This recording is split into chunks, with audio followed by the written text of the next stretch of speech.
আমি জাহির আব্বাস মল্লিক, বড় কলকাতার একজন একনিষ্ঠ সৈনিক। অভিশপ্ত বছর 2020 ইতিমধ্যে আমাদের কাছ থেকে বিদায় নিয়েছে। করোনা মহামারী প্রায় সারা বিশ্বকে স্তব্ধ করে দিয়েছিল। এই মহামারীকে যারা একদম সামনে থেকে মোকাবিলা করেছিল তারা ডাক্তার, নার্স এবং সংবিধানের চতুর্থ স্তম্ভ, যার মধ্যে বড় কলকাতা কিন্তু পিছিয়ে ছিল না।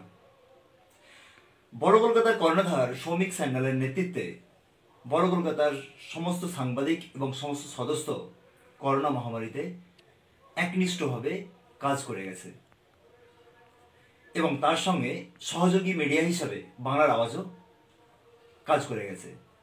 সমস্ত সময় সমস্ত নিউজ আপডেট দিয়ে গেছে।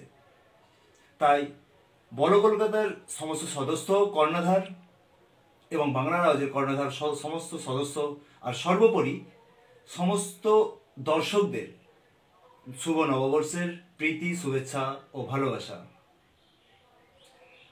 2021 সালে সমস্ত অশুভময় শক্তি, করোনার পাশাপাশি সমস্ত অশুভময় শক্তি পৃথিবী থেকে বিদায় নেবে, এইটা আশা রাখি। আপনারা সুস্থ থাকুন, ভালো থাকুন এবং বড় কলকাতার পাশে থাকুন। ধন্যবাদ।